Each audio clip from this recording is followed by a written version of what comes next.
முதலாவது பகுதியில என்ன நடந்துச்சு அப்படின்னா, வந்தியத்தேவன் ஒருத்தர் இருக்கார். அவர் என்ன பண்றாருன்னா, அவருடைய நண்பரும் நெருங்கிய தோழர், அதாவது சோழர்களுடைய மூத்த புதல்வரான கரிகால சோழர் தான் அவரோட நெருங்கிய நண்பர். அவர் என்ன பண்றாருன்னா, தன்னுடைய தாய் தந்தை இருவரையும் பழுவேட்டரையர்கள்னு சொல்லிட்டு இந்த சோழ மண்டலத்துல தனாதிகாரி, அதாவது அரசருக்கு அடுத்த நிலையில இருக்கக்கூடியவங்க தன்னுடைய தாய் தந்தையருக்கு ஒரு இடத்துல வச்சிருக்காங்க, அவங்களுக்கு கொஞ்சம் சுதந்திரம் இல்ல அப்படின்னு நினைச்சு தன்னுடைய நண்பன் கிட்ட ஓலையை கொடுத்து அனுப்புறாரு. எங்க அனுப்புறாரு? சோழ நாடு. இப்ப சோழ நாடு இப்ப இந்த இந்த கதைப்படி எந்த ஊருக்குன்னா தஞ்சாவூருக்கு வராரு நம்மளுடைய தலைவர்.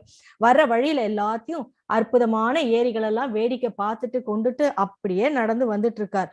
வர்ற வழியில ஒரு சின்ன சண்டை நடக்குது. யார் யாருக்குன்னா ஆழ்வார்க்கடியான்னு சொல்லிட்டு ஒரு நபர் இருக்காருங்க.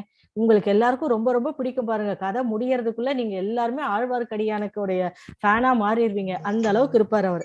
அவருடைய ஒரு சின்ன அன்புமா, இந்த ஸ்கிரீன்ல வந்து நம்மளோட ஃப்ளையர் மட்டும்தான் இருக்கு. நீங்க வேற எதுவும் காட்ட முயற்சி பண்ணல? இல்ல இல்ல, நான் இன்னும் பண்ணல. இன்னும் உள்ள போகும்போது நல்லது நல்லது நல்லது. அது பண்ணிட்டு போகிறாரு. இதுதான் கதை. இதுக்கு முன்னாடி நடந்தது. இதுக்கப்புறம் நம்ம என்ன நடக்குது அப்படிங்கிறத பார்ப்போம். இந்த பழுவேட்டரையர் யாரு என்ன அப்படிங்கறதெல்லாம் நம்ம உள்ள போக போக பார்க்கலாம் நண்பர்களே. வாங்க கதைக்குள்ள போகலாம். என்னன்னா, ஒரு பெரிய சண்டை நடக்குது. என்ன சண்டை? சைவர்களா பெரியவர்களா இல்லைன்னா வைணவர்கள் பெரியவர்களான்னு ஒரு பெரிய சண்டை நடக்குது.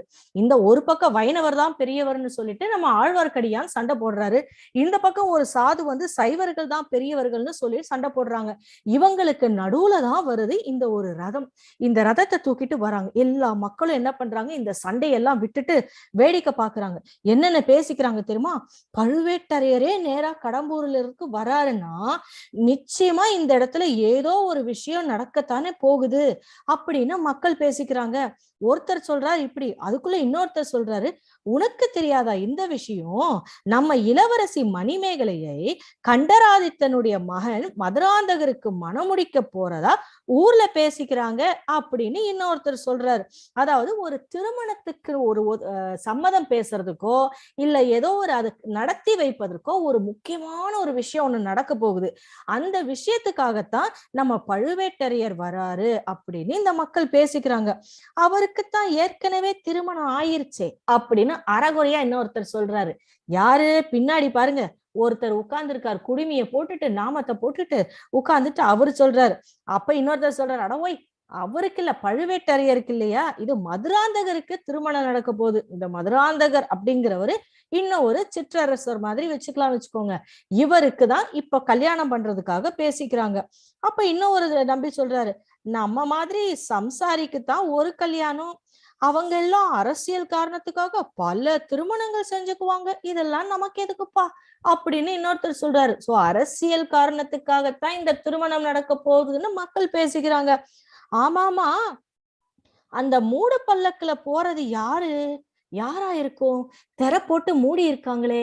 ஏன்னா திரை போட்டு மூடி இருந்தா ரொம்ப ரொம்ப ரொம்ப முக்கியமானவங்களதான் இப்படி கூட்டிட்டு போவாங்க. அப்படி இருக்கும்போது யாரா இருக்கும் அந்த பல்லக்குல அப்படின்னு மக்களுக்கு ஒரு சந்தேகம் வருது. உடனே இன்னொருத்தர் அந்த சந்தேகத்தை தீக்குறாரு. பழுவூர் ராணியாத்தான் இருக்கணும்னு நினைக்கிறேன் அப்படிங்கிறது சொல்றாரு. இந்த பழுவூர் ராணி யாரு அப்படின்னா, நம்ம பழுவேட்டரையர் இப்பதான் புதுசா கல்யாணம் பண்ணிட்டு வந்திருக்கக்கூடிய ஒரு ராணி. இத கூட ஒரு சிலருக்கு தெரியுது, ஒரு சிலருக்கு தெரியல. அதுல தெரிஞ்ச மாதிரி இருக்கிற ஒருத்தர் கேக்குறாரு, எந்த பழுவூர் ராணியப்பா சொல்ற நீ அப்படின்னு இன்னொருத்தர் கேக்குறாரு. அவருக்கு தெரிஞ்சிருக்கு, ஆனாலும் உண்மையை இன்னும் கேட்கணும்ல, அதுக்காக சொல்றாரு. வேற யாரு? பாண்டிய நாட்டு யுத்தத்துக்கு போயிட்டு வரும்போது ஒரு பெண்ணை கூட்டிக்கிட்டு வந்தாரே, அவங்களாத்தான் இருக்கும். அவங்க ரொம்ப பேரழகியாமே. அடடா, அதான் பழுவேட்டரையர் மூடு பல்லக்குல கூட்டிக்கிட்டு போறாரு. ஆழ்வார்க்கடியான் எப்படியாவது, அதாவது இவங்க எல்லாம் பேசிக்கிறாங்க, எப்படி இந்த பழுவூர் ராணின்னா, நம்ம சோழ நாட்டுல அடிக்கடி சண்டை நடக்கும். அதாவது சோழ நாட்டுக்கு உள்ள கிடையாதுங்க, சோழ நாட்டுக்கும் பக்கத்துல இருக்கிற பாண்டிய நாட்டுக்கும் எப்ப பாரு ஏதாவது ஒரு சண்டை நடக்கும். அப்படி ஒரு சண்டையில சோழர்கள் அந்த பக்கம் போகும்போது தோத்து போயிட்டாங்க பாண்டியர்கள். சும்மா வராம என்ன பண்ணாங்கன்னா, அந்த ஊர்ல இருக்கக்கூடிய ஒரு அழகான ஒரு பெண்ணு, அப்படி ஒரு அழகுனா அழகு, அப்படி ஒரு அழகு, அந்த அழகியதான் நம்ம பழுவேட்டரையர் மூடு பல்லக்குல கூட்டிட்டு வராரு அப்படிங்கறத சொல்றாங்க. இவங்கெல்லாம் இப்படி பேசிட்டு இருக்காங்களே, நம்ம ஆழ்வார்க்கடியான் என்ன பண்றாருன்னா, அப்படி இப்படி தள்ளி தள்ளி ஜனத்தெல்லாம் பாக்குறாரு. ஏன்னா அவருக்கு எப்படியாவது அந்த மூடு பல்லக்குல போகக்கூடிய ஒரு ஆளுகிட்ட ஒரு முக்கியமான ஒரு ஓலையை கொடுக்கணும் அப்படிங்கிறது அவருடைய எண்ணம். அதனால எந்த சந்தர்ப்பத்துல எப்படி போக முடியும்? ஏன்னா பாருங்க, முன்னாடி ஒரு பெரிய யானை போகுது, அதுக்கு மேல அம்பாரி போகுது, பின்னாடி இவ்வளவு காவலாளிகள்லாம் போயிட்டு இருக்காங்க, இதுக்கு நடுவுல போக முடியுமா அப்படிங்கிறது ஒரு சரி. ஆனாலும் நம்மளுடைய ஆழ்வார்க்கடியான் லேசுப்பட்டவர் இல்லையே. ஆழ்வார்க்கடியான் பல்லக்கில் இருக்கும் உருவத்தை மட்டும் கூர்ந்து கவனிக்கிறார். ஏன்னா இத்தனை மக்கள் கூடி பேசும்போது ஒரு தடவையாச்சும் அந்த திரை விலகாதா, அவங்களுடைய முகம் தெரியாதா அப்படிங்கிறதுக்காக அவர் அப்படியே ஆர்வமா பார்த்துக்கிட்டு இருக்காரு. பெரிய பழுவேட்டரையர் தான் என்ன பண்றாருன்னா முன்னாடி போயிட்டு இருக்காரு. தான் போற வழியில எந்த ஒரு பெண்ணை சந்திச்சாரோ அந்த ஒரு பெண்ணை எங்க போனாலும் அவர் இந்த மாதிரி மூடு பல்லக்குல கூட்டிட்டு போறது இப்ப பழக்கமாயிருச்சுங்க. இந்த பேச்சு நம்ம மக்களுக்கு ரொம்ப சாதாரணமாவே போயிடுச்சு. அதனால இப்ப நம்ம பார்க்கலாம். பல்லக்கிலிருந்து உருவம் என்ன பண்ணுது, திரையை விலக்கி வெளியே எட்டி பார்க்கிறது. ஆழ்வார்க்கடியான் கண்டதும் சற்றென திரையை மூடிக்கொள்கிறது. அப்ப ஆழ்வார்க்கடியான் எதிர்பார்த்தபடி என்ன பண்றது, திரை விலக்கப்பட்டு ஒரு உருவம் வெளியில எட்டி பாக்குது. ஆனா ஆழ்வார்க்கடியானுடைய முகத்தை பார்த்த உடனே டபக்கடியோன்னு அந்த திரையை மூடிடுச்சு. மூடின உடனே ஆழ்வார்க்கடியான் சோழ நாட்டின் முதன்மை மந்திரியான அநிருத்த பிரம்மராயரோட சீடன். யாரு இப்படி மந்திரி அப்படின்னா, ஒரு ராஜா இருந்தாங்கன்னா அவங்களுக்கு போர் பண்றதுக்கு அப்படின்னு சொல்லிட்டு ஒரு சிலர் இருப்பாங்க. அவருக்கு ஆலோசனை சொல்லவும், ராஜா இல்லாத நேரத்துல அந்த ஊர்ல நடக்கக்கூடிய விஷயங்களை பாக்குறதுக்கும் மந்திராசூழல மந்திரின்னு ஒருத்தர் இருப்பார். அவருடைய பேரு அநிருத்த பிரம்மராயர். அவருடைய சீடர் தான் இந்த நம்மளுடைய ஆழ்வார்க்கடியான். அதனால மக்களுக்கு எப்பவுமே இவர் மேல ஒரு கண்ணு இருந்துட்டே இருக்கும். இவர் உண்மையிலேயே அடிகளா இல்லைன்னா அரசுல இருக்கக்கூடிய ஒரு ஒற்றரா அப்படிங்கிற ஒரு சந்தேகம் இருக்கு. ஆழ்வார்க்கடியான் யோசிக்கிறார். குருநாதருக்கு கொடுத்த ஓலையை எப்படியாவது கொடுத்து விடலாம் பார்த்தா முடியாது போல இருக்கே. எந்த சந்தர்ப்பமும் கிடைக்க மாட்டேங்குதே. ஒருவேளை இவங்கெல்லாம் கடம்பூருக்கு போறதுனால அங்க போய் ஒருவேளை கொடுத்தா ஒத்துக்குவாங்களோ. ஆனா நம்மளை எப்படி உள்ள அனுமதிப்பாங்க? ஏன்னா பெரிய பெரிய ஆட்கள் எல்லாம் உள்ள வரும்போது நம்மள மாதிரி சின்ன ஆட்கள் எல்லாம் அனுமதிக்க மாட்டாங்களேன்னு ஒரே யோசனை நம்ம ஆழ்வார்க்கடியானுக்கு. இது ஒரு பக்கம் இருக்க, இன்னொரு பக்கம் நம்மளுடைய வந்தியத்தேவன் யோசிக்கிறாரு. பல்லக்கில் செல்லும் பெண்ணை பார்த்து நினைத்து, ஆஹா எத்தனை அழகு, அவளின் கை மட்டும்தான் தெரியுது நம்ம வந்தியத்தேவனுக்கு. அந்த கைக்கே இவர் இப்படி பேசுறாரு. கையே இவ்வளவு அழகுன்னா அவங்களுடைய முகம் எப்படி பேரழகா இருக்கும் அப்படின்னு இவர் அப்படியே ரசிச்சு பார்த்துட்டு இருக்காரு. இவரு ரசிக்கிறத பக்கத்துல இருக்கக்கூடிய 2 பேரும் வேற பார்த்துட்டு இருக்காங்க. ஒரு பக்கம் இவங்க பாக்குறதுக்கு பதிலா நம்மளுடைய வந்தியத்தேவன் ஒரு மரத்துக்கு கீழே நம்ம குதிரையை கட்டி வச்சுட்டு போனார் இல்லைங்க, அந்த குதிரை கூட சண்டை போடுறதுக்கு ஒரு 2 பேர் நிக்கிறாங்க. என்ன பாரு, டே டே டே அந்த குருதைய பாருங்கடா அப்படின்னு ஒரு காவலாளி கத்துறான். இது குருதை இல்லடா குதிரைன்னு இன்னொருத்தன் சொல்றான். சும்மா இருக்கிற விலங்குகளை நம்ம இப்படி பண்ணலாமா சொல்லுங்க நண்பர்களே, எவ்வளவு தவறான விஷயம். அவங்க பாருங்க, அந்த குதிரைக்கு முன்னாடி இருக்க கடவாளத்தை ஒரு பக்கம் இழுக்கிறாங்க, ஒருத்தர் வாலு பக்கம் போறாங்க, அதுல வேற பேர் வைக்கிறாங்க. இது குதிரை இல்லையா குருதையா அப்படின்னு ஒரு பேர் வைக்கிறாங்க. அதுல இன்னொருத்தர் சொல்றாரு, டே உங்க இலக்கோண ஆராய்ச்சி இருக்கட்டும், இது குதிரையா இல்ல கழுதையான்னு பாருங்கடா அப்படின்னு இன்னொருத்தர் சிரிப்பு முட்டுறாரு.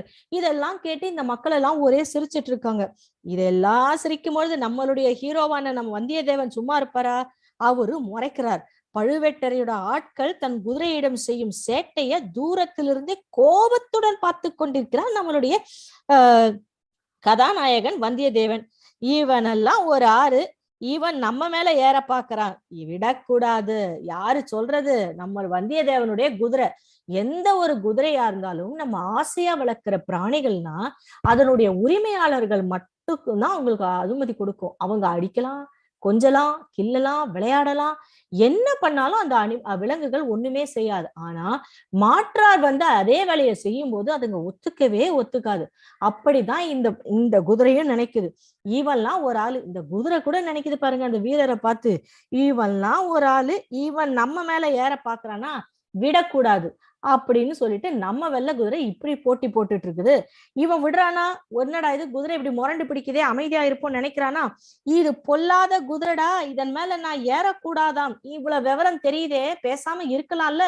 ஒரு காவலாளி பாருங்க அதை பிடிச்சு இப்படி இருக்கிறான். பரம்பரையான அரச குலத்துல வந்தவன் தான் ஏறணுமா? அதையும் சோதித்து பார்த்துடலாம் அப்படின்னு அத முன்னாடி இருக்க அந்த கயிறை பிடிச்சு ஒரே இழுக்கிறார். அதனால நான் அப்போதே சொல்லல, அது குதிரை இல்லடா கழுதேன்னு சொல்லி விழுந்து விழுந்து சிரிக்கிறாரு இன்னும் ஒரு காவலர். இப்படி எல்லாம் பேசுனா நம்ம குதிரை அண்ணனுக்கு கோபம் வருமா வராத நண்பர்களே?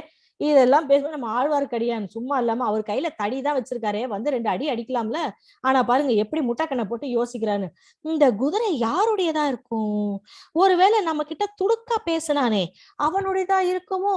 நிச்சயம் அந்த வாலுவனுடையதான் இருக்கும். சரி சரி, அவனிடம் ஏதாவது பேச்சு கொடுத்தா ஒருவேளை நம்மள கடம்பூருக்கு கூட்டிட்டு செல்றதுக்கு ஏதாவது வழி சொல்லுவான்னு நினைக்கிறேன் அப்படின்னு யோசிக்கிறார். குதிரையை காப்பாத்தல தம்பிகளா. அவர் என்ன பண்றாருன்னா, அந்த குதிரையுடைய முதலாளிய காக்கா பிடிச்சு எப்படியாச்சும் கடம்பூர் அரண்மனைக்கு போலான்ட்டு அவர் யோசிக்கிறாரு. டேய், அந்த கழுதையை பிடிச்சு கட்டுங்கடா. வந்துச்சு நம்ம வீரனுக்கு கோபம். பிடிச்சு கட்ட சொல்லி சொல்றாரு. இத கட்டுன்னு சொன்ன உடனே நம்ம வந்தியத்தேவனுக்கு கோபம் பொத்திக்கிட்டு வந்துச்சு. பழுவேட்டரையரோட ஆட்கள் தன்னுடைய குதிரையிட்ட செய்ய சேட்டையை கண்டு வந்தியத்தேவன் கை வந்து தன்னாலேயே வால் பக்கம் போயிருச்சு. அவர் ஒரு பெரிய வீரர்மா நண்பர்களே, அப்படி ஒரு அற்புதமான வீரர். துடுக்கு துடுக்குன்னு கோபம் வரும். அதனால தன்னாலேயே தன்னுடைய உரைவாளுக்கு போகுது அவருடைய கை. இவங்களெல்லாம் ஒரு கை பார்க்காம நான் விட போறதே இல்லை. ஆனா அடிக்கடி அவருடைய எஜமானரான கரிகாலர் தான் ஞாபகத்துக்கு வருவார். அவர் அடிக்கடி அவருக்கு அறிவுரை வேற கூறியிருக்காரு. ஏன்னா இவர் அனுப்பிச்சதுக்கு ஒரு முக்கியமான காரணம் இருக்கு நண்பர்களே. என்னன்னா, காஞ்சி அரண்மனை இந்த பக்கம் பாருங்க. காஞ்சி அரண்மனை தெரியுது. இந்த இடத்துல வந்தியத்தேவன் நிக்கிறாரு. பக்கத்துல நம்மளுடைய கரிகால சோழர் நிக்கிறார். சொல்றார், வந்தியத்தேவா, நீ சிறந்த அறிவாளி என்று நம்பி இந்த ஓலையை உன்னிடம் ஒப்படைக்கிறேன். ஒன்று சக்கரவர்த்தியிடமும் மற்றொன்று என் சகோதரி குந்தவையிடமும் சேர்க்க வேண்டும். நீ என்னிடமிருந்து ஓலை கொண்டு செல்வது யாருக்கும் தெரியக்கூடாது. முக்கியமாக பழுவேட்டரையரிடம், எனது சிறிய தந்தை மதுராந்தகரிடமும் ஜாக்கிரதையாக இருக்க வேண்டும். இவ்வளவு சொல்லி அமைச்சிருக்காரே தன்னுடைய நண்பர். இப்ப போய் உடைவாள்ல கைய வச்சு கோவப்பட்டா பெரிய பிரச்சனையாகும். ஏன்னா அந்த வீரர்கள்லாம் யாருடைய வீரர்கள்? பழுவேட்டரையருடைய வீரர்கள். அதனால மறுபடியும் யோசிக்கிறார். வந்தியத்தேவா, நீ மாவீரன் என்பதை நான் நன்கறிவேன். கரிகாலர் சொல்றாரு. அடுத்த ஆலோசனை, நீ அதை நிரூபிக்க வேண்டிய அவசியம் இல்லை. போற இடத்துல எல்லாம் சண்டை பிடிக்கிறதுனால கரிகாலருக்கே தெரியும், இந்த பையன் எங்க போனாலும் சும்மா இருக்க மாட்டாப்ல. அதனால ஏதாவது சண்டை வந்துச்சுன்னா ஆனா உன்னா கத்தியை எடுத்துட்டு ஒரே சண்டை போடுவா. அதனால சொல்றாரு, நீ வீரன் எனக்கு தெரியும், ஆனா எப்ப பாரு நீ அதை நிரூபிக்கணும்ன்ற அவசியம் இல்ல. வலிய வரும் சண்டையிலிருந்து விலக கத்துக்கொள். அது நமக்கு கௌரவ குறைச்சலா இருக்கும்னு நீ நினைச்சு போய் சண்டை போடாது. இதை நீ நமது நட்பின் சாட்சியாக செய்ய வேண்டும். அந்த நண்பர்கள் கிட்ட வாங்கிக்கிறாங்க. என்னது? தன்னுடைய நட்பின் சாட்சியாக நீ போற இடத்துல எல்லாம் சண்டை போடாம, எனக்கு கௌரவம் போயிருச்சு, என்ன வீரன்னு நினைக்காம என்ன கோடன்னு நினைச்சிட்டாங்கன்னு எந்த சந்தர்ப்பம் நடந்தாலும் அந்த இடத்துல உன்னை விட்டு கொடுக்காத, நீ அமைதியா போ, இது நம்மளுடைய நட்பின் மேல் ஆணை அப்படின்னு சொல்லி அனுப்பியிருக்காரு நம்ம கரிகால சோழர். இதையெல்லாம் அவருடைய ஞாபகத்துக்கு வருது நம்மளுடைய வந்தியத்தேவருக்கு. அவர் என்ன பண்றாருன்னா யோசிக்கிறார், என்ன பண்ணலாம்? பழுவேட்டரையரோட ஆட்கள்ல வேறு ஒரு நல்ல சந்தர்ப்பத்துல புகட்டாம இருக்கவே கூடாது என்று. ஆனா விடமாட்டேன், மறுபடியும் இவங்களை செய்யாம விடமாட்டேன். ஆனா இது சந்தர்ப்பம் இல்ல அவங்களோட சண்டை போடுறது அப்படின்னு நினைச்சு அந்த உரைவாளை மறுபடியும் உள்ள போட்டுக்கிறார். இந்த குதிரை நம்மால் என்ன பண்றா பாருங்க. சுத்தி இருக்கிறவங்க எல்லாரையும் எட்டி உதச்சு அடிச்சு நொறுக்கி துவம்சம் பண்ணிட்டு இருக்காரு. எல்லாம் ஓஹோன்னு ஒரு பக்கம் விழுறாங்க, ஒரு பக்கம் காவலாளிகள் விழுந்து விழுந்து சிரிக்கிறாங்க. இவங்க 2 பேர் சிரிக்கையில இதுதான் நல்ல சந்தர்ப்பம்னு நம்ம ஆழ்வார்க்கடியான் மெதுவா வராரு நம்மளுடைய வந்தியத்தேவர்கிட்ட. என்ன தம்பி, உன் வீரத்தை அவர்களிடம் காட்ட வேண்டியது தானே? ஏன்னா இவர் கூட சண்டை போட்டதுல முன்னாடி, அதனால கோவம் வந்துருச்சு. அதனால நக்கலா வந்து கேக்குறாரு, என்ன தம்பி போய் சண்டை போடு, அவங்களோடதான், ஏன் சும்மா நிக்கிற அப்படின்னு. ஆனா வந்தியத்தேவனுக்கு இவர் சொல்றது எதுக்கு சொல்றாருங்கிற காரணம் எல்லாம் நல்லாதான் தெரியுது. ஆனாலும் இப்பத்திக்கு அவர் சண்டை போடுறதுக்கு தயாரா இல்லை. அதனால உழைவாளை உள்ள போட்டுட்டு பேசாம இருக்காரு. அப்ப மறுபடியும் ஆழ்வார்க்கடியான் கெஞ்சி சொல்றாரு, சரி சரி அதை விடு, நீ கடம்பூருக்கு தானே போற அப்படின்னு கேக்குறாரு. மாத்திட்டாரு. அதாவது அவரை நக்கலாக பேச போயிட்டு இப்போ ஒரு கெஞ்சலாகவும் கொஞ்சலாகவும் கேட்கிறார். சரி சரி விடு விடு, நீ வந்து கடம்பூருக்கு தானே போற. இப்படி கேட்ட உடனே நம்மால அறிவாளியாச்சே யோசிக்கிறாரு, இந்த எதுக்கு நம்ம கிட்ட வந்து இப்படி பேசிட்டு இருக்கான், இந்த வைஷ்ணவன் இப்படி எல்லாம் பேசுறாளே கிடையாதே அப்படின்னு இவர் யோசிக்கிறத நம்மளுடைய ஆழ்வார்க்கடியான் கண்டுபிடிச்சு, என்ன தம்பி யோசிக்கிற, போவியா மாட்டியா அப்படிங்கிற மாதிரி கேக்குறாரு. ஆனா நம்மளுடைய வந்தியத்தேவனுக்கு ஒரே பயம்தான். இந்த ஆள் நல்லவனா கெட்டவனா, கூட்டிட்டு போறதுனால பிரச்சனை வருமா நன்மையாகுமான்னு சொல்லிட்டு யோசிக்கிறார். இன்னொரு முக்கியமான யோசனை என்னன்னா, இவருக்கு ஏதாவது மந்திர தந்திரம் ஏதாவது தெரியுமோ, நம்ம கடம்பூர் போறதுக்கு இவருக்கு எப்படி தெரிய வருது அப்படின்னு கேட்கவே செஞ்சுட்டாரு நம்ம ஆழ்வார்க்கடியான. அதுக்கு இவர் சொல்றாரு, இதுல என்னப்பா அதிசயம், இன்னைக்கு பல ஊர்ல இருந்து விருந்தாளிங்க கடம்பூருக்கு வராங்க, உன்னை பார்த்தாலும் பெரிய இடத்து பிள்ளை மாதிரில தெரியுது, அதனாலதான் இந்த கேள்வியை கேட்டேன்னு கொஞ்சம் வைக்கிறாருங்க அவர் தலையில ஐச. ஆஹா, இத கேட்ட உடனே நம்ம வந்தியத்தேவனுக்கு பார்க்கணுமே சந்தோஷத்தை. உண்மையாவா சொல்றீங்க அப்படின்னு ஆச்சரியமா கேட்கிறாரு. இத கேட்ட உடனே நமக்கு ஒருத்தர் பேசுறத வச்சு அவங்க எந்த மனநிலையில இருக்காங்கன்னு தெரிஞ்சுக்கக்கூடிய அறிவு கடவுள் நம்ம கிட்ட கொடுத்திருக்காரு நண்பர்களே. அதுவும் இந்த ஆழ்வார்க்கடியார் இருக்காரு பாருங்க, மோசமானவர், அழகா பிடிச்சுட்டாரு. ஆனாலும் நம்ம வந்தியத்தேவன் யோசிக்கிறான், இந்த வைஷ்ணவன் நம்ம கூட இருந்தா ஒருவேளை ஏதாவது ஒரு விஷயம் நல்லதும் நடக்கலாம், ஆனா நம்ம கிட்ட இருந்து இவன் நிறைய விஷயத்த கறந்துருவான் போல இருக்கே, எல்லா விஷயத்தையும் ஒருவேளை வாங்கிட்டா. மீண்டும் யோசிக்கிறாரு நம்ம வந்தியத்தேவன். அப்ப இவரு சொல்றாரு, எனக்கு ஒரு உதவி செய்ய முடியுமா? எவ்வளவு தாழ்மையா கேட்கிறாரு, கைத்தடியை வச்சுக்கிட்டு. கேட்டோடனே இவர் சொல்றாரு, இந்த பகுதிக்கு நானே புதுசு, என்னால என்ன செய்ய முடியும் உங்களுக்கு அப்படின்னு நம்ம தலைவர் சொல்ல. ஏன்னா அவரே வழி கேட்டுக்கிட்டு எப்படி போறது வர்றதுன்னு தெரியாம அங்க உட்கார்ந்துருக்கவங்களாம் கேட்டுட்டுல வந்தாரு, நம்ம முதல்ல பார்த்தோம்ல. அப்படி இருக்கும்போது இவர்கிட்ட வந்து கடம்பூருக்கு போறதுக்கு வழி கேட்டா அவர் எப்படி பதில் சொல்லுவார்? அவர் அதான் சொல்றாரு, நானே இந்த ஊருக்கு புதுசு, எனக்கே வழி தெரியாது, நான் எப்படி உனக்கு உதவி செய்ய முடியும் அப்படின்னு சொன்னவனே நம்ம ஆழ்வார்க்கடியான் கேட்கிறாரு, இன்று இரவு என்னை அரண்மனைக்கு, எந்த அரண்மனைக்கு? கடம்பூர் அரண்மனைக்கு அழைத்து செல்ல முடியுமா? மெதுவா கேக்குறாரு நம்ம ஆழ்வார்க்கடியார். என்னாலும் பாருங்க என்ன கூட்டிட்டு. அப்பா வந்தியத்தேவன் சொல்லு, எதுக்கு? அங்க யாராவது வீரசைவர் வராரா? அவரிடம் சிவன் பெரிய தெய்வமா இல்ல விஷ்ணு பெரிய தெய்வமானு விவாதிப்பதற்காக என்னை கூட்டிட்டு போக சொல்றீங்களா ஓய் அப்படின்னு இவர் கேக்குறாரு. இல்ல இல்ல இல்ல, சண்டை பிடிப்பதே என் வேலைன்னு நினைக்காத தம்பி. இன்று இரவு அங்க பெரிய விருந்தும், விருந்துக்கு பின்னாடி கலை நிகழ்ச்சிகள்லாம் நடக்க போகுது. கலை நிகழ்ச்சிகள்னா தெரியல நண்பர்களே, ஆடல் பாடல் நாடகம் எல்லாம் நடக்கும், கூத்தெல்லாம் அற்புதமா நடக்கும், அதெல்லாம் நடக்க போகுது. எனக்கு இந்த குறவை கூத்து பார்க்கணும்னு ரொம்ப நாள் ஆசை தம்பி, எப்படியாச்சும் என்ன அந்த இடத்துக்கு கூட்டிட்டு போயேன், உன்னை கெஞ்சி கேட்டுக்கிறேன் அப்படிங்கிற மாதிரி கூட்டிட்டு போறாரு. இவன் வந்தியத்தேவன் யோசிக்கிறார், அப்படி இருந்தாலும் நான் உன்னை எப்படிங்க அழைச்சிட்டு போக முடியும்? எப்படி வேணா, இவர் வேற பாக்குறதுக்கு வீரநாட்டும் தெரியறாரு, இவர் ஒரு பூசாரி மாதிரி தெரியறாரு, ரெண்டு பேரும் எப்படி போவாங்க அந்த ஊருக்குள்ள? உடனே யோசிக்கிறாரு நம்ம ஆழ்வார்க்கடியான், வேணும்னா நீ என்னை வந்து வேலையாள்னு சொல்லிக்கிறியா, அப்ப நம்ம ரெண்டு பேரும் போயிடலாமா அப்படின்னு கேக்குறாரு நம்மளுடைய ஆழ்வார்க்கடியான். என்னமா அப்படியே மின்னல் வேகத்துல மூளை ஓடுது பாருங்க அவருக்கு. அந்த மாதிரி ஏமாத்து மோசடிக்கெல்லாம் நீ வேற யாரையாவது பார்க்கணும், உன்னை போன்ற பணியாளன் எனக்கு தேவையே கிடையாது. சொன்னா அப்படி யாரும் நம்ப கூட மாட்டாங்க. கண்டிப்பா இவரை பார்த்தா வேலை செய்யற மாதிரியா தெரியுது, வேலை செய்யாம கையில தடியை வச்சுக்கிட்டு சுத்தி இருக்கவங்கள சுழண்டு அடிக்கிற மாதிரி இருக்கு. இவர் சொல்றாரு, நான் உன் வேலையாளா போய் நினைச்சு என்னை சொல்லு அப்படின்னு. நம்ம தலைவர் தெளிவா சொல்லிட்டாருங்க, உன்னெல்லாம் அப்படிலாம் சொல்ல முடியாது, உன்னை பார்த்தா அப்படி சொல்ற மாதிரி தெரியல, நீ சொல்வதெல்லாம் பார்த்தா என்னையே இன்று கோட்டைக்குள் விடுவார்களா என்று சந்தேகம் வருது அப்படிங்கறதையும் சொல்றாரு. ஏன்னா கோட்டைக்குள்ள விருந்தாளிகள் வராங்கன்னா காவல் ஜாஸ்தியா இருக்கும், அதிகமா இருக்கும் காவல். ஒவ்வொருத்தரும் யாரு என்ன எப்படியெல்லாம் விசாரிச்சுட்டு தானே உள்ள அனுப்புவாங்க. அப்படி இருக்கும்போது நான் எப்படி உள்ள போகுது அப்படின்னு சொல்லிட்டு இவர் அங்கிருந்து கோவமா கிளம்பிட்டார். ஆனா அவரு நடக்கும்போது எவ்வளவு வேகமா நடக்கிறாரோ, பின்னாடி தொபக்கு தொபக்குன்னு நம்மளுடைய ஆழ்வார்க்கடியானும் ஓடுறாரு பின்னாடியே. ஆழ்வார்க்கடியான் தன்னை பின்தொடர்வதை பார்க்கிறாரு நம்மளுடைய வந்தியத்தேவன். என்னை ஏப்பா இன்னும் நீ பின்தொடர்ந்தே வர்ற அப்படின்னு நம்ம தலைவர் கேட்க, இந்த ஆழ்வார்க்கடியார் விஷம பூச்சி சொல்றாரு பாருங்க, இந்த கேள்வியை நான் திருப்பி கேட்கலாமா உன்னைய அப்படிங்க. ஏன்னா ரெண்டு பேருமே பக்கத்து பக்கத்துல நடக்கிறதுனால நீ முன்னாடி உன்னை நான் தொடர்றேன்னா நீ என்ன தொடர்ந்து போறியானே தெரியாது, அதனால என்ன விஷமமா கேட்கிறாரு பாருங்க, இந்த கேள்வியை நான் உன்னை திருப்பி கேட்கலாமா அப்படின்னு. வழி தெரியாத குற்றத்தினால்தான். ஆமா, அப்போ நீர் எங்க போகிறீர்? கடம்பூருக்கு தானே. பேச்சு அப்படியே மாறுது, கோவமா போயிட்டு, எப்படியும் இவரு நம்ம பின்னாடி வரப்போறாரு, நமக்கோ வழி தெரியாது, பேச்சு கொடுத்து பாப்போம் இவர் என்னத்துக்கு தான் போறாருன்னு நம்ம தலைவர் இறங்கி வராரு. வழி தெரியாத காரணத்தினாலதான் போறேன், நீ தான் என்ன அழைச்சிட்டு போக மாட்டேன்னு சொல்லிட்ட, நான் விண்ணகர கோயிலுக்கு போறேன் அப்படின்னு போறாரு நம்மளுடைய ஆழ்வார்க்கடியான். என்ன போய் சொல்றாரு பாருங்க, அவர் போறது கடம்பூர் மாலைக்கு, ஆனா இவர்கிட்ட வந்தியத்தேவர்கிட்ட சொல்றாரு, நான் போறேன் விண்ணகர கோயிலுக்கு, அங்க போய் நான் போறேன் அப்படின்னு சொல்றாரு.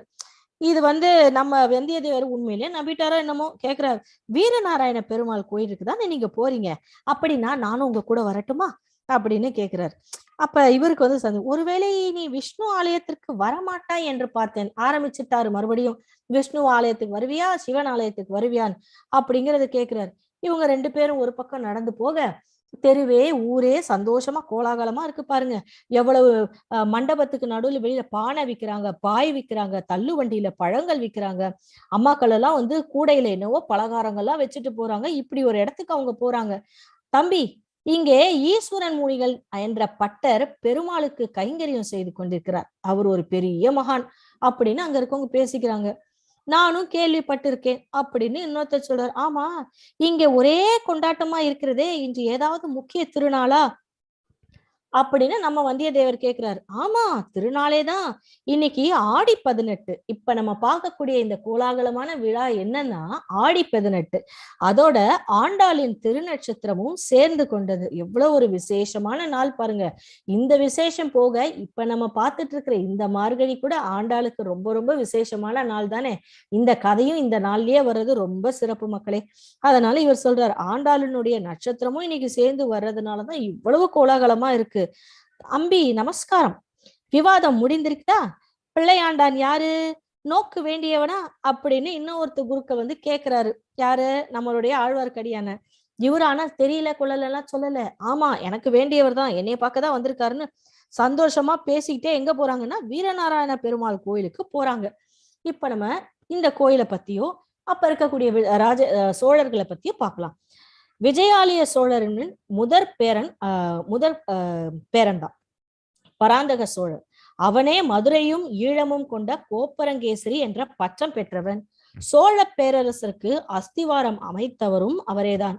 தில்லை சிற்றம்பலத்துக்கு பொன்கூரை வேந்து சரித்திர புகழ் பெற்றவன். சோழ சிகாமணி, சூர சிகாமணி முதலிய பல விருது பெயர்களோடு வீரநாராயணன் என்னும் சிறப்பு பெயரையும் அவன் கொண்டிருந்தான். அவனின் மகன் ராஜாதித்தன் தனது தந்தையின் பெயரால் மக்களுக்கு பயன் பெற உருவாகி இருந்ததே வீரநாராயண ஏரி. நம்ம ஆரம்பத்துல படிச்சோம் இல்லையா, வீரநாராயண ஏரி அது எப்படி வந்தது, எந்த அரசரால் கொண்டு வரப்பட்டதுன்னு தான் இதை சொல்றாங்க. அதன் கரையை காப்பதற்கு ஸ்ரீமத் நாராயணமூர்த்திக்கு ஆலயம் எழுப்பியிருந்தாங்க அந்த காலத்துல. நீர்நிலையங்களை காப்பதற்கு ஸ்ரீமத் நாராயணமூர்த்திக்கு ஆலயம் எழுப்புவது அக்கால வழக்கம். இந்த ஆலயத்திற்குத்தான் ஆழ்வார்க்கடியானும் வந்தியத்தேவனும் செல்கின்றார். நம்மளும் அவங்க பின்னாடியே போகலாமா? அப்பதானே பார்க்க முடியும் அவங்க என்ன பண்றாங்க அப்படின்னு சொல்லிட்டு வாங்க. இவங்க எல்லாம் இவர் என்ன பண்றாரு, உள்ள போன உடனே இவ்வளவு சண்டை போட்ட மனுஷன் கிடுகிடுன்னு உள்ள போட்ட உடனே உட்கார்ந்து கண்ணை மூடிட்டு அழுகாட்சியோட அழகா பெருமாளை பார்த்து பாடுறாரு பாருங்க. இந்த மாதிரி பாட்டை பாடினோடனே வந்தியத்தேவருக்கு என்ன அற்புதமா பாட்டு பாடுறாரு. இவரை போய் நம்ம ஒரு முரட்டு வைஷ்ணவன்னு நினைச்சோமே, அது எவ்வளவு ஒரு பிசகா இருக்குமோன்னு நம்ம வந்தியத்தேவனுக்கே சோகமாயிருச்சு. இவரை ஆழ்வார்க்கடியானா பார்த்தா. அவர் எப்பேற்பட்ட சிலுமிஷக்காரர்னு போக போதானே தெரியும். ஆழ்வார்க்கடியோட சேர்ந்து ஒரு சிறுவனும் மழலை குரல்ல பாடுறான். அதாவது சிறுவன் மழலை குரல், அந்த பிஞ்சு குழந்தைங்கள்லாம் பாடும்போது கேட்கறதுக்கு எவ்வளவு இனிமையா இருக்கும். அந்த குரல்ல பாடுறான் ஒரு சிறுவன். எல்லாரும் அப்படியே அந்த பாடல்ல லயிச்சிருக்காங்க. இவங்க மட்டுமா லயிச்சிருக்காங்க, நம்மளுடைய பெருமாள் கூட பாருங்க படுத்துட்டு எவ்வளவு அழகா படுத்து அப்படியே அழகா அற்புதமா பாட்டை கேட்டுட்டு இருக்காரு. வாசர்களே பாருங்க, நல்லா பெருமாளை சேவிச்சுக்கோங்க மக்களே, எல்லாருக்கும் நல்லதே நடக்கும். ஆழ்வார்க்கடியான் மனதுருகி பாசுரத்தை பாடி முடிக்கிறார். எல்லாரும் அப்படி ரசிச்சு கேட்கிறாங்க. முடிச்ச உடனே ஆழ்வார்க்கடியான் முடிச்சிட்டார் பாட்டை. பட்டரின் மகன் தன் தந்தையிடம் ஆழ்வார்க்கடியானம் இருந்து மேலும் பல பாசுரங்களை கற்க விரும்புவதாக கூறுகிறான். அப்ப அந்த கோவில இருக்கருடைய பூசாரி இருக்கார் இல்லையா, அவருடைய மகன் தான் அந்த குட்டி பையன். அவன் சொல்றான், இன்னும் நிறைய பாசுரங்களை உங்ககிட்ட இருந்து என் பையன் கத்துக்கணும்னு நினைக்கிறாருன்னு சொல்றாரு. இது நம்ம ஆழ்வார்க்கடியாருக்கு வேலை இருக்குன்னா, அடியே இவ்வளவு பாக்கியம் செய்யவில்லை, சில பத்துக்கள் மட்டும்தான் எனக்கு தெரியும், நிறைய பாடல்கள் எனக்கு தெரியாது அப்படின்னு ரொம்ப அடக்கமா சொல்றார். தெரிந்தவரை என் பிள்ளைக்கு சொல்லிக் கொடுக்க வேண்டும் மன்றாடி கேட்கிறாரு அந்த பூசாரி அவர்கள். பால்வடிய முகம் கொண்ட இந்த சிறுவன் பின்னாளில் நாதமுனிகள் என்ற பெயருடன் ஆச்சாரிய பரம்பரையில் முதல் ஆச்சாரியர் ஆக போகிறான். இவரை நல்லா பார்த்துக்கணும் நண்பர்களே. இவர் தான் ஆச்சாரிய பரம்பரையில முதல் ஆச்சாரியரா ஆக போறாரு நம்மளுடைய ஆசிரியர் கல்கி சொல்லிட்டாங்க. அதனால நல்லா ஒரு தடவை பார்த்துக்கோங்க. வந்தியத்தேவனும் ஆழ்வார்க்கடியானும் பேசிக்கொண்டே பெருமாள் கோயில் பிரகாரத்துல பிரசாதம் சாப்பிட்டுட்டு இருக்காங்க. பின் அங்க இருந்துதான் புறப்படுறாங்க. பசிக்கும் இல்லையா, இவ்வளவு நாளி நடந்து வந்திருக்காரு நம்ம வந்தியத்தேவன், அவருக்கு சாப்பாடு வேணும்ல. அது கோயில் பிரசாதம் நிறைய கொடுத்துருப்பாங்க. சந்தோஷமா 2 பேரும் பேசிக்கிட்டு, அங்க இருக்க விலங்குகள்லாம் பாருங்க, குரங்குகள்லாம் எத்தனை உட்கார்ந்துட்டு இருக்கு, அவங்களும் சாப்பிட்டுக்கிட்டு சந்தோஷமா பேசிட்டு இருக்காங்க. முடிச்சுட்டு கிளம்புறாங்க. நம்பிகளே, தாங்கள் இத்தகைய பரம பக்தர் என்றுக்கு தெரியாம போயிருச்சே, ஏதாவது தவறா பேசியிருந்தா தயவு செய்து மன்னிச்சுக்கோங்க. எவ்வளவு ஒரு பெரிய குணம் நம்ம தலைவருக்கு, மன்னிச்சுக்கோங்கன்றத கேக்குறாரு. மன்னித்து விடுகிறேன் தம்பி, ஆனா இப்போ நீ எனக்கு ஒரு உதவி செய்வாயா சொல்லு. மன்னிக்கிறதும் மன்னிக்கிறார், சும்மாவா மன்னிக்கிறாரு, கூடவே இன்னொரு பீடிகையும் போடுறாரு. உன்னை நான் மன்னிச்சிடுறேன், ஆனா எனக்கு நீ ஒரு உதவி செய்வியா அப்படின்னு கேக்குறாரு. தாங்கள் கேட்கும் உதவியைத்தான் என்னால செய்ய முடியாதுன்னு முன்னாடியே சொன்னேனே, நீங்களும் சரின்னு தானே சொன்னீங்க அப்படின்னு சொல்றாரு. என்ன கடம்பூருக்கு கூட்டிட்டு போகணும்னு, அதனால இவங்க சொல்றா என்னால முடியாது, நானே அப்பவே சொல்லிட்டேனே, அப்புறம் மறுபடியும் இப்ப கேக்குறீங்களே அப்படின்னு. இல்ல இது வேற விஷயம் தம்பி, நான் ஒரு வேலையை ஒரு ஓலையை உன் கையில கொடுப்பேன். நீ கடம்பூர் அரண்மனையில ஒரு வேளை நீ தங்கினா நல்ல சமயமா பார்த்து நான் சொல்ற ஒருத்தர்கிட்ட இந்த ஓலையை கொண்டு போய் கொடுக்கணும் அப்படின்னு சொல்லிட்டு மேதுவா கேக்குறாரு. வந்தியத்தேவனுக்கு ஆச்சரியம் தாங்கல. யாரிடம் போய் கொடுக்க போறீங்க அப்படின்னு கேக்குறாரு. பழுவேட்டரையரின் மூடு பல்லக்கில் சென்றாலே அந்த பெண்ணிடம் மெதுவா சொல்றாரு நம்மளுடைய ஆழ்வார்க்கடியான். யார்கிட்ட கொண்டு போய் கொடுக்கணுமா, பழுவேட்டரையருடைய மனைவியா வந்த அந்த அம்மா கிட்ட போய் நீ அந்த ஓலையை கொடுக்கணும்னா நடக்கிற காரியமா இது அவ்வளவு சீக்கிரத்துல. வைஷ்ணவரே, என்னை பார்த்து என்ன நினைச்சீங்க, வந்தது கோபம் கத்ராப்புல நம்மளுடைய வந்தியத்தேவன், என்னை பார்த்து என்ன நினைச்சீங்க அப்படின்னு. நான் தம்பி படபடப்புலாம் எதுவும் வேணாம், உன்னால முடியாதுன்னா மகாராஜனா நீ போயிட்டு வா, முடியாதுன்னு சொல்லிட்டு போ. நீ பாட்டு கத்தி பக்கத்தாக்கத்துல இருக்கவங்க எல்லாம் வந்து என்ன ஏதுன்னு கேட்டு நான் செய்யற வேலையும் கெடுத்துட போறாங்க அப்படின்னு சொல்லிட்டு சொல்லி அனுப்பிச்சிடுறாரு இவரு. குதிரையை நாம் மறந்துட்டோமே மக்களே, குதிரைக்கு ஏற்பட்ட அவமானத்திற்கு குதிரை ஒரு உயர்ந்த பாறையின் உச்சிக்கு சென்று அதுல இருந்து குதிச்சிடலாமா அப்படின்னு யோசனை பண்ணிட்டு இருக்கு. எவ்வளவு அவமானத்தை பார்த்து இருக்கு பாருங்க அந்த குதிரை. அந்த மலை உச்சியில போயிட்டு இங்க இருந்து நான், ஏன்னா எஜமானர் வேற எந்த ஊர்ல போயிட்டாருன்னு தெரியல, அவர் பாட்டு இன்னும் ஒரு நண்பரோட போயிட்டாரு. தன்னை வேற இத்தனை காவலாளிகள் ஏசினாங்க, கிண்டல் பண்ணாங்க, அப்ப கூட நம்ம எஜமானர் வந்து கேட்கல. அதனால நான் இங்க இருந்து கீழே குதிக்க போறேன் அப்படின்னு அந்த குதிரை கோவமா போய் அந்த மலை உச்சியில நின்று வேடிக்கை பாக்குது. வந்தியத்தேவனுக்கு கோபம் வந்ததால இந்த இடத்தை விட்டு செல்ல குதிரையை அழைக்கிறான். எப்படி, பேர் சொல்லிலாம் அழைக்கல, அவர் ஒரு விசில் போடுறாரு. அந்த விசில் சத்தத்தை கேட்டு அந்த குதிரை ஓடி வருது, தன்னுடைய எஜமானருடைய ஒலியை கேட்டு ஓடி வருது அவரை பாக்குறது. என்ன ஒரு ஆசை பாருங்க அந்த குதிரைக்கு தன்னுடைய எஜமானர் மேல. தம்பி, நீ மட்டும் இப்போது அந்த உதவியை செய்வான்னா பின்னால தக்க சமயத்துல நான் உனக்கு ஒரு உதவி செய்வேன் தம்பி. கேட்கறது யாரு, நம்ம ஆழ்வார்க்கடியான். அவனை விடுறதா இல்ல வந்தியத்தேவனை எப்படியாச்சும் இவன் கிட்ட கொடுத்துடணும்னு சொல்லிட்டு, நீ இன்னைக்கு எனக்கு உதவி செய் தம்பி, நாளைக்கு கண்டிப்பா நான் உனக்கு அந்த உதவியை செய்யறேன்னு கெஞ்சுறாரு நம்மளுடைய ஆழ்வார்க்கடியான். வந்தியத்தேவன் ஆழ்வார்க்கடியான் கூறியதை காதுலயே வாங்கல, பேசாமதான் இருக்கார். தம்பி, பின்னால ஒரு நாள் உனக்கு நான் உதவி தேவைப்படும், அந்த நாள்ல கண்டிப்பா உனக்கு நான் உதவி செய்யறேன் தம்பி, ஒரு தடவை யோசிச்சு பார்த்து எனக்கு ஒரு பதில் சொல்றியா அப்படின்னு கேக்குறார்.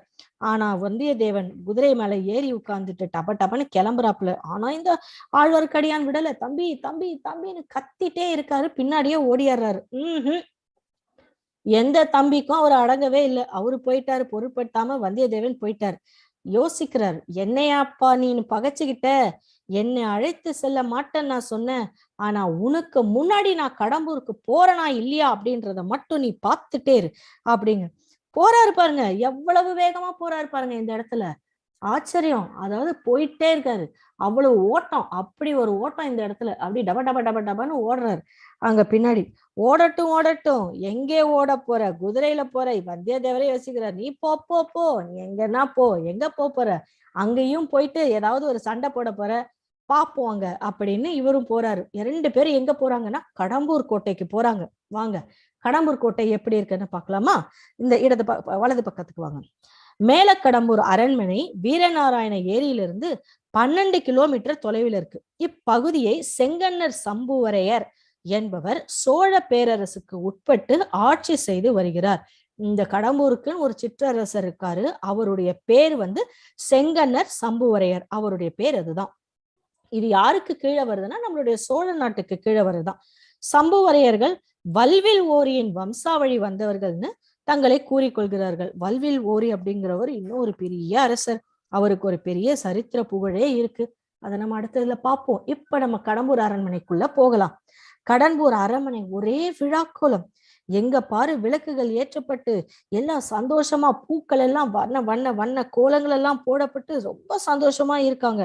ஆனா அதே நேரத்துல காவலாளிகள்லாம் பாருங்க, ஒருத்தரை விடாம அடையாள அட்டை. இன்னைக்கு நம்ம வேலைக்கு செல்லும் போதும் பள்ளிக்கு செல்லும் போதும் ஐடென்டிட்டி கார்டுன்னு நமக்கு எல்லாம் கொடுக்குறாங்க.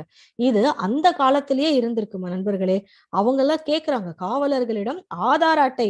பாருங்கப்பா, இங்க கூட ஆதார் அட்டைன்னு எவ்வளவு தீர்க்கதரிசி பாருங்க நம்மளுடைய ஆசிரியர் கல்கி. ஆதார் அட்டைன்னு அப்பவே பேர் வச்சிருக்காரு. ஆதாரம், நீதான் இந்த நபர் அப்படி என்பதற்கு ஒரு ஆதாரம். நீ இந்த அரண்மனைக்குள் வருவதற்கு உனக்கு அனுமதி அளித்திருப்பது இந்த ஆதாரம். இதெல்லாம் காமிச்சுதான் உள்ள போறாங்க. இவங்க எல்லாம் போக நிக்கிறாங்க. ஐயா, என்னை தெரியாதவர் போல சோதனை செய்கிறீர்களே, நான் வழக்கமா அரண்மனைக்கு நெய் எடுத்து செல்பவன் தானே அப்படின்னு ஒரு அப்பாவி நெய்க்காரரு மாட்டிக்கிட்டாரு. ஆனாலும் நம்மளுடைய காவலர்கள் விடுவதாக இல்லை. அதெல்லாம் சரிதான். இன்னும் வேறு வேஷம், இன்று ஆதார் அட்டை இல்லாமல் யாரையும் உள்ளே விட வேண்டான்னு எசமானருடைய உத்தரவு. அதனால ஒன்னும் அனுமதி கிடையாது. காவலர்கள் சம்புவரையர்களின் முத்திரை பதித்த செப்பு தகடு, அந்த ஆதார் அட்டைன்னு சொன்னோம்ல, அது எப்படி இருக்கும்னு இந்த படத்துல காமிச்சிருக்காங்க பாருங்க.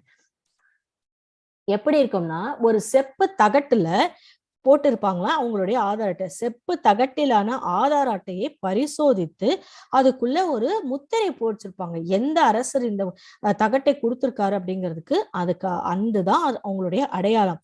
இதெல்லாம் காமிச்சாதான் உள்ள விடுவாங்க. இதெல்லாம் நம்மளுடைய வந்தியத்தேவருக்கு தெரியாதுல்ல.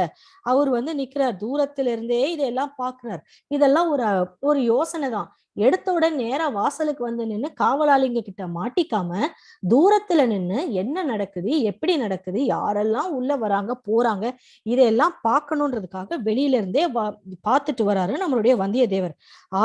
ஆதார் அட்டையை காமிக்காம ஒருத்தன் உள்ளே செல்ல முடியாது அப்படிங்கறத ரொம்ப கண்டிப்பா இருக்கிறாங்க காவலர்கள். தம்பி, நீ கொஞ்சம் சும்மா இருன்னு சொல்லிட்டு இன்னொருத்தர் சொல்றாரு, ஆதார் அட்டை இல்லாம எங்களை விடுங்கப்பான்னு. யாரு? அந்த நெய்க்காரர் தான். அவர் எவ்வளவு கெஞ்சி விடுறதா இல்ல இந்த காவலர்கள். நம்ம வந்தியத்தேவரை மட்டும் விட்டுடவா போறாங்க? பாப்போம் என்ன நடக்குது. ஏன்னா இவர் வீரர் மட்டும் இல்லைங்க, மிகச்சிறந்த தந்திரசாலியும் கூட. அதனால பாக்குற இதெல்லாம் தூரத்துல இருந்து பார்த்த வந்தியத்தேவன் ஒரு முடிவுக்கு வரான். கோட்டைக்குள்ள செல்ல வேணும்னா தன்னை ஒரு பெரிய ஆள் போல காட்டிக்கொள்ள வேணும்னு எண்ணி உடனே செயல்ல இறங்குறார். பாருங்க, அந்த குதிரை மேல உட்கார்ந்து இருக்க தோரணை பாருங்க, என்னவோ ஒரு பெரிய வீர நாட்டம். அப்படி முன்னாடி நெஞ்ச நிமித்து அந்த குதிரைய அப்படியே அழகா ஓட்டிட்டு போறாரு உள்ள. இவர் என்னவோ நினைச்சாரு, இப்படியெல்லாம் படமா உள்ள போனா காவலர்களா விட்டுடுவாங்க. நம்ம கடம்பூர் காவலர்களா சும்மாவா அப்படியே நிக்க வச்சா. நில்லு நில்லு நில்லு தம்பி, யார் நீ அப்படின்னு கேக்குறாங்க. ஆஹா, இப்படி நேர்ந்து விட்டதே, எப்படி சமாளிப்போம், பார்க்கலாம், எப்படியாவது சமாளிச்சுதானே ஆகணும்னு யோசிக்கிறாரு. நம்ம சும்மா இருக்கலாம்ல. கேக்குறாரு பாருங்க, என்னையா யாருன்னு கேக்குறீங்க? கோமாவே கேக்குறாரு இந்த இடத்துல. ஆமா ஆமா, உன்னைத்தான் கேக்குறோம், யாரு நீ அப்படிங்கிறது.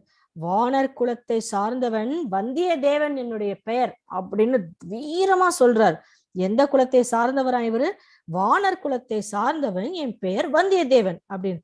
ஓஹோ, வானர் குலத்தை சேர்ந்தவன. வானர் குலம்னா என்ன அப்படின்னா, அதுக்கு அதாவது ஒரு மக்கள் இந்த குலத்தை சேர்ந்தவர்கள், போரிடக்கூடியவர்கள், கத்தி செய்பவர்கள், விவசாயம் பண்ணுவாங்க, அந்த மாதிரி இருக்கு இல்லையா?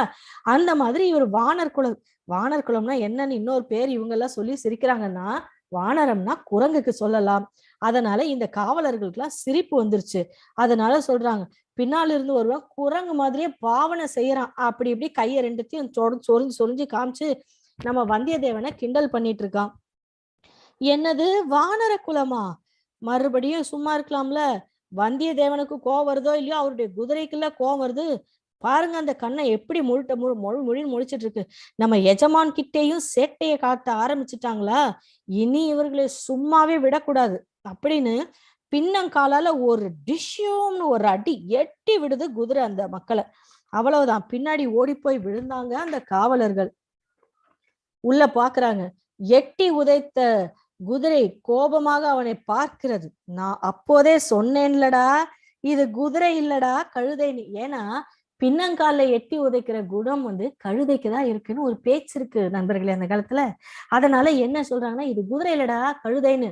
இந்த குதிரையோட முன்னாடி சண்டை போட்டாங்கல்ல, அதே ஆட்கள் தான் இங்க நிக்கிறாங்க.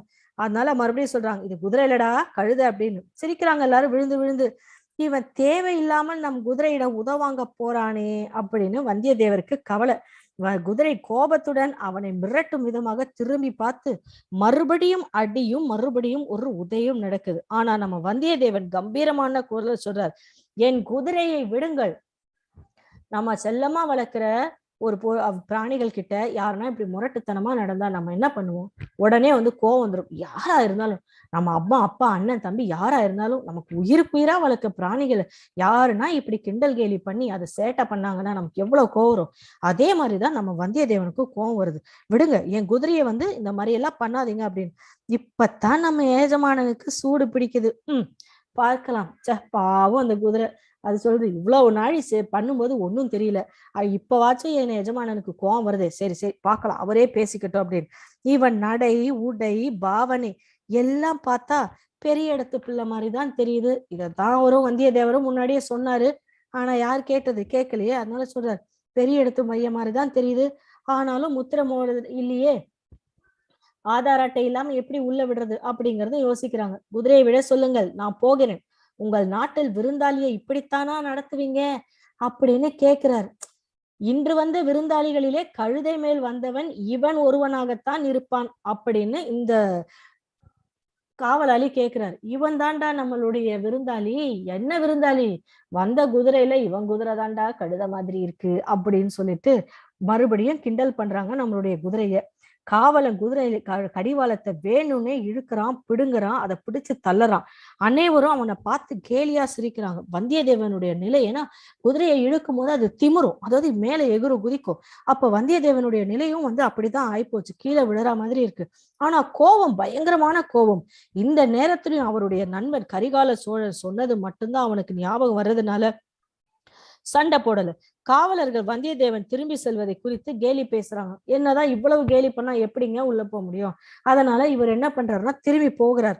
நண்பனுக்காக எவ்வளவோ பொறுத்து கொண்டோம், இனியும் நான் சும்மா இருந்தோம்னா நம் குலத்துக்கல்லவா இழுக்கு ஏற்படும். வருவது வரட்டும், இந்த மடையர்களுக்கு சரியான பாடம் புகட்டத்தான் வேணும்னு யோசிச்சுட்டாரு நம்ம வந்தியத்தேவன். செய்ய போறார். வேகமா கோட்டையை திருப்பிட்டு வேறு பக்கத்துக்கு போயிட்டு இருக்காரு.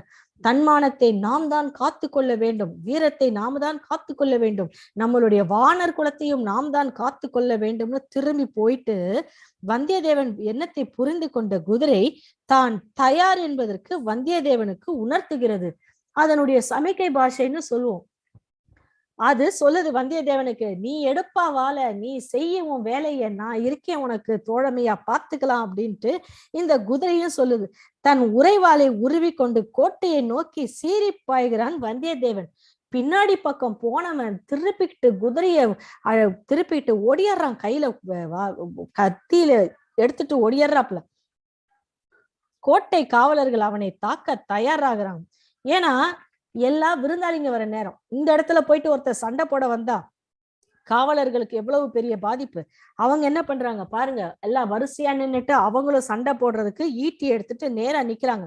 அவனை உள்ளே விடக்கூடாது, ஜாக்கிரதை. சொல்லுபவர் நம்மளுடைய கோட்டை தலைவன். அவர் தான் சொல்றார், நம்மளுடைய குதிரை எப்படி வர்றாரு பாருங்க உள்ள. பிடியுங்கள், அவனை விடாதே, பிடியுங்கள், பிடி பிடி, அவனை மட்டும் உள்ளே அனுமதிக்காதீர்கள், எப்படியாவது அவனை தடை செய்யுங்கள் அப்படின்னு இந்த குதிரை மேல வேலையும் அம்பையும் எடுத்துட்டு வராங்க. ஆனா அத்தனை பேரையும் உடைச்சு தள்ளிக்கிட்டு வர்றது நம்மளுடைய வந்தியத்தேவனுடைய குதிரை. எங்க போகுது? போச்சு நம்ம கோட்டைக்குள்ள, கடம்பூர் கோட்டைக்குள்ள போறாங்க ரெண்டு பேரும். கடம்பூர் வீரர்கள் வந்தியத்தேவனை தாக்குகிறார்கள். பின்புறமா ஓடியாடுறாங்க. ஏன்னா அவங்க மன்னர்கிட்ட எவ்வளவு பேச்சு வாங்குவாங்க, அதனால ஓடி வராங்க. வந்தியத்தேவனின் வாள் சுழல்கிறது. அவனை எதிர்கொள்ள முடியாமல் கடம்பூர் வீரர்கள் திணறுகிறார்கள். அவருடைய வீர வாள் அப்படி இப்படி கொஞ்சம் நஞ்சம்ல கணீர் கணீர் கணீர் சுழல்ல அத்தனை வீரர்களும் இவரோட சண்டை போறாரு. இவர் மட்டும்தாங்க குதிரை மேல இருக்காரு. எத்தனை பேர் பின்னாடி சூழ்ந்து இவரை அடிக்கிறதுக்காக வந்திருக்காங்க பாருங்க. அதாவது புத்துல இருந்து ஈசல் வரா மாதிரி வீரர்கள்லாம் வந்த வண்ணமா இருக்காங்க. ஆனா நம்மளுடைய வந்தியத்தேவன் அபிமன்யு மாதிரி ஒரே ஆளா நடுவுல நின்னுட்டு அத்தனை பேரையும் சூழ்வாடி பந்தாடிட்டு இருக்காரு. இந்த நேரத்தில் குதிரை ஒரு யுக்தியை மேற்கொண்டது. வேண்டுமென்றே தன் கால்களை மண்ணில் உதைத்து புழுதியை ஏற்படுத்தியது. நம்ம எஜமானர் மட்டும் சண்டை போட்டுட்டு இருக்காரே, நம்ம சும்மாவா இருக்கிறது அப்படின்னு சொல்லிட்டு இந்த குதிரை என்ன பண்ணுச்சா, தன் காலால பின்னாடி இருக்க மண்ணெல்லாம் அப்படியே பிராண்டி விட்டுச்சான். அப்ப என்ன ஆகும், ஒரே தூசு தும்பு கிளம்பு.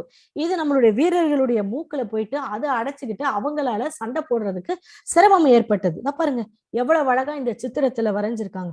இந்த சந்தர்ப்பத்துல வந்தியத்தேவன் என்ன பண்ணா, இதுதான் சரியான சந்தர்ப்பம்னு கந்தமாறா கந்தமாறா அப்படின்னு சொல்லிட்டு தன்னுடைய நண்பனுடைய பேரை உறக்க கூப்பிடுகிறான் வந்தியத்தேவன். இந்த உறக்க கூறும் அந்த வார்த்தை எங்கன்னா, இந்த கடம்பூர் மாளிகைக்கு உள்ள கொஞ்சம் பேர் பேசிட்டு இருக்காங்க. அவங்க காதுல விழுது. கடம்பூர் அரசர் செங்கன்னர் சம்புவராயர் தன் மகனிடம் சொல்றார். நடுவுல உட்கார்ந்துருக்காரு பாருங்க, குண்டா இந்தா பெருசா, இவர் தான் நம்மளுடைய சம்புவரையர். இவர் தான் என்ன பண்றாருன்னா சொல்றாரு, கந்தமாறா அங்க என்ன ஆர்ப்பாட்டம் என்று பார்த்து விட்டு வா.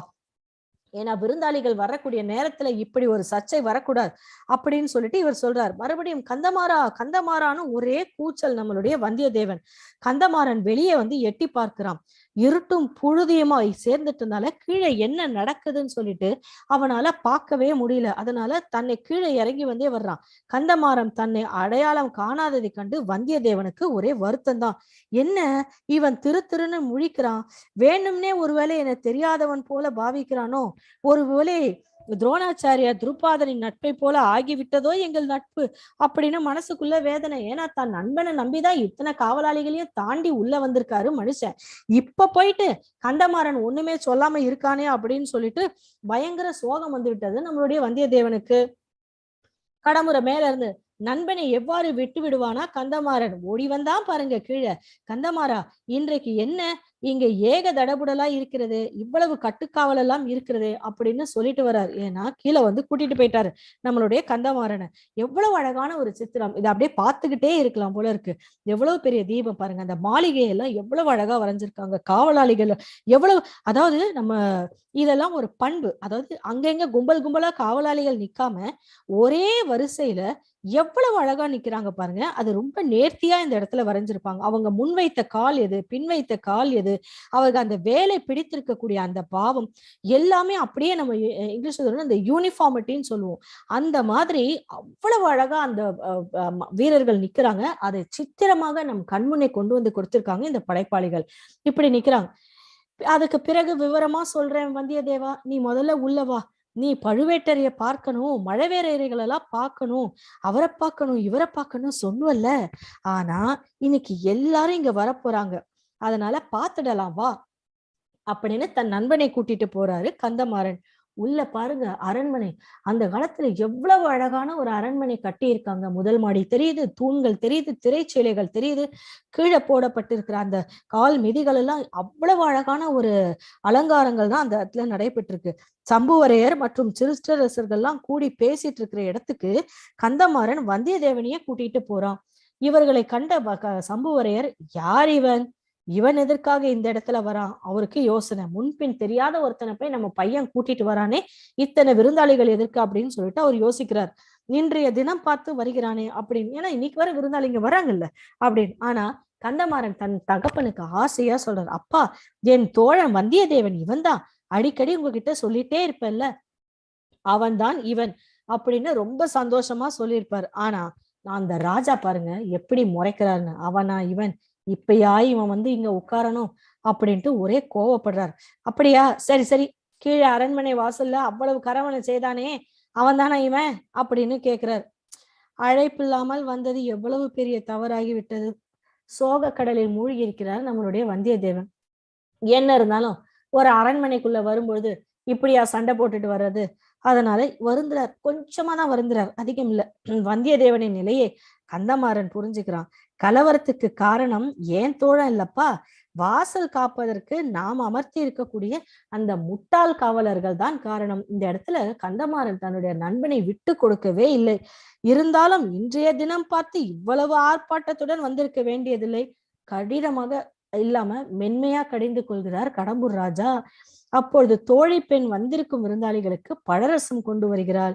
என்ன, விருந்தாளிகள் எல்லாம் உபசரிக்கிற பழக்கம் நமக்கு இருக்குல்ல, அதெல்லாம் அங்கிருந்து வந்ததுதான் நமக்கு இன்னைக்கும். அததான் பண்றாங்க அந்த பெண். கொண்டு வந்து பழரசங்கள் எல்லாம் கொடுக்குறாங்க, எல்லாருக்கும் கொடுக்குறாங்க. ஆனா கந்தர்வாரனுக்கு மட்டும் தெரியுது தந்தை ஏன் இன்னைக்கு இவ்வாறு நடந்து கொள்கிறார். ஏன்னா வந்த விருந்தாளிய வான்னு கூட சொல்லாம இப்படி பேசுறாரே அப்படின்னு சொல்லிட்டு மிகவும் சோக கடலில் மூழ்கி இருக்கிறான் நம்மளுடைய கந்தமாறன். இன்னைக்கு இதோட நிறுத்துவோம். மீறி என்ன நடக்குது, ஏன்னா நம்மளுடைய வந்தியத்தேவன் வந்த நோக்கம் வந்து சிறப்பாக முடிஞ்சிருச்சு. இதோட அடுத்த வாரத்துல உள்ள போயிட்டு அவர் என்னென்ன சேட்டைகள் பண்றாரு, என்ன பண்றாரு, உள்ள உண்மையிலேயே பாக்குறாரா, தன்னுடைய கரிகால சோழர் வந்து கொடுத்த வேலையை செய்யறாரா அப்படிங்கறத அடுத்த வாரத்துல பார்க்கலாம் நண்பர்களே.